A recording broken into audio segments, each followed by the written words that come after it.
សួស្តីបងប្អូនទី12ទាំងអស់គ្នាអញ្ចឹងថ្ងៃនេះយើងមកកែលំហាត់ប្រតិបត្តិបន្តទៀតអញ្ចឹងប្រតិបត្តិមួយគេមានចំនួន complex សិតស្មើ2ដក i គេឲ្យផ្ទៀងផ្ទាត់ថា norm នៃសិតស្មើ norm នៃសិតបាស្មើ norm នៃដកសិតអញ្ចឹងមុននឹងចូលយើងរំលឹកតិចទៅថា norm នៃសិតហ្នឹងវារូបមន្តនៃគេអញ្ចឹង norm នៃសិតយើងគឺជា model នៃចំនួន complex រូបមន្តនេះគឺស្មើឬការ៉េនៃ a ការ៉េបូក b ការ៉េអញ្ចឹងសិតបាយើងជាចំនួន complex ឆ្លាស់រីឯដកសិតជាចំនួន complex ផ្ទុយអញ្ចឹងយើងមើលផ្ទៀងផ្ទាត់គេឲ្យផ្ទៀងផ្ទាត់ថាអា3នេះស្មើគ្នាអញ្ចឹងយើងត្រូវរកមួយសិនមកអញ្ចឹងយើងសង្កេតឃើញថាម៉េចក្នុងនេះវាមានទាំងសិតបាហើយនិងដកសិតអញ្ចឹងយើងរកវាមួយសិនមកអញ្ចឹងសិតយើងស្មើគេ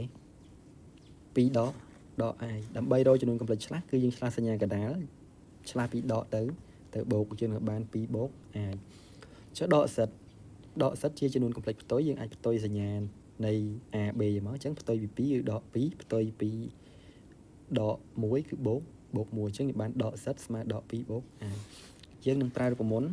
norm នៃសិតស្មើឬ a ការ៉េបូក b ការ៉េអញ្ចឹងយើងនឹងបានសិតយើងមើល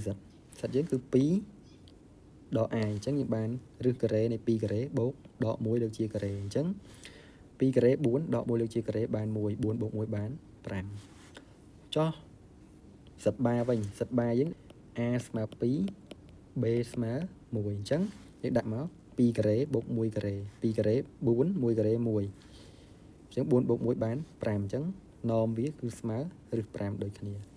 ចុងក្រោយដកសិត a យើងស្មើដក2 b យើងស្មើ1អញ្ចឹង norm នៃដកសិតស្មើដក2លើកជាការ៉េបូក1លើកជាការ៉េដក2លើកជាការ៉េស្មើ4តែ1ការ៉េស្មើ1 4បូក1បាន5អញ្ចឹងឃើញឬ5យើងសង្កេតឃើញថាអា3ហ្នឹងវាឃើញឬ5ទាំងអស់គ្នាអញ្ចឹងយើងសរុបថាម៉េចបាន norm នៃសិតស្មើ norm នៃដកសិតស្មើនឹងឬ5អញ្ចឹងដូចនេះផ្ទៀងផ្ទាត់ norm នៃសិត